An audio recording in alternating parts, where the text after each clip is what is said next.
It's Kyle here, and today I'll be reviewing The Princess Bride, but not the movie, the book, The Princess Bride by William Goldman. I think a lot of people, probably like me, are huge fans of the movie. I'm not sure as many people have actually read the book that the movie's based on. I'd always knew the movie was based on a book, I just never got around to reading it. So recently, when I was at the bookstore, I was kind of browsing books, trying to figure out a batch to get for my next reading adventures. I saw The Princess Bride on the shelf. He's like, this is definitely one of my favorite movies of all time. I should probably read the book, and I'm really glad I did. I enjoyed it a lot. Now, for me, and I know I've also talked to a couple of people that have read this book, this is one of the rare cases where actually the movie might be better than the book. Not saying the book isn't great. I think it's a really great read. It's just the movie's near perfection. They really hit it out of the park with the movie adaptation. I would say if you enjoy the movie, if you love The Princess Bride like I do, read the book. I think you'll really enjoy it. It's not completely identical. I would say the book is maybe about 80% in line with what you see in the movie. So there's some scenes that like the exact dialogue happens as you know in the movie.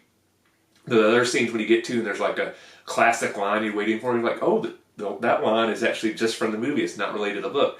There's some other scenes you get in the book, you're like, oh, I kind of wish this would have been in the movie. I think this would have been interesting. And probably the biggest difference is how this book relates to our reality in the book version versus the movie version. Obviously, the movie version has the very famous setup where you have the granddad reading to his sick kid in the bed, and you're getting the granddad's narration throughout the book, and occasionally the grandson interacts when there's either a scene he's upset by or like he doesn't want to hear about kissing, and he's upset when a character gets killed. He's like, oh, that character can't be dead.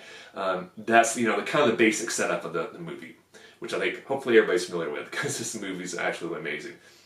The book has something of a similar setup, but different. William Goldman basically writes this book as he's adapting or abridging a book written by a famous author from the setting of The Princess Bride, which in this book is set up as being actually a real place.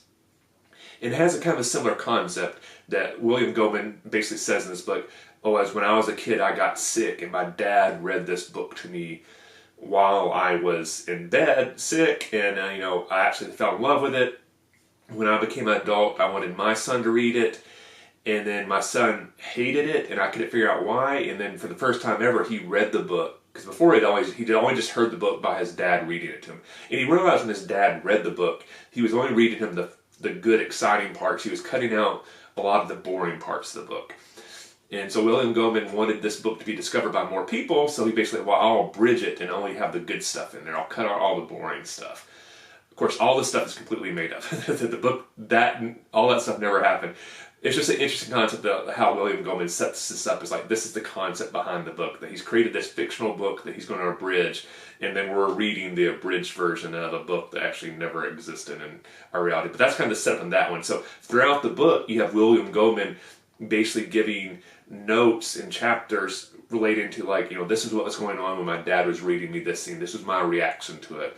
Or this is how my family related to it when I became older and I had kids and what their favorite parts were and stuff like that. So similar concept of how this book relates to our reality, just different in some ways. I will say in the book, probably my favorite character is Fezzik. He is absolutely amazing. He gets a lot more dialogue in the book than he does in the movie. I think a large part of that is obviously, if you've seen the movie, Fezzik is played by Andre the Giant, who had a very hard to understand voice, and he's originally from France, had a very thick accent, has a very deep voice. It's not somebody you probably just wanted to give like these huge lines to. So I think they cut down his dialogue a lot because of who they cast.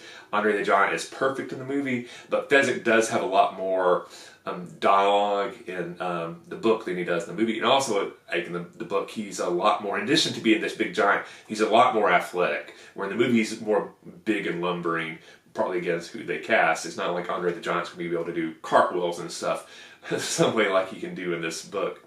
I would also say you get a lot more of the storyline from Buttercup's point of view at certain points, where in the movie, at a certain point, the storyline more focuses on more from Wesley's point of view. So that's, a few of the main changes. And there's a few little scenes like, the duel scene will happen, the sword fight will happen. But it'll be slightly different how it takes place. Just all little small little change-ups and stuff like that. So if you love the movie, I would definitely recommend the book. I think you'll get some new elements that you'll enjoy that weren't in the movie, and you'll also kind of like, I kind of see why they made that change. Like that actually turned out better in the movie. So if you're one of those people that always complain, you know, like the movie adaptation of a book is always worse, here's a case I think that proves the other. But I think also when you read this book, maybe you can enjoy the movie in a new way. So I definitely would recommend for fans of The Princess Bride, if you've never read the book, check out The Princess Bride by William Goldman. So in the comment section below, let me know what is your favorite book to movie adaptation of all time. I hope you enjoyed this review. If you did, please hit the like button. If you have yet, please subscribe to the channel. I really appreciate your support. Thanks for watching. I'll see you the next time, and happy reading.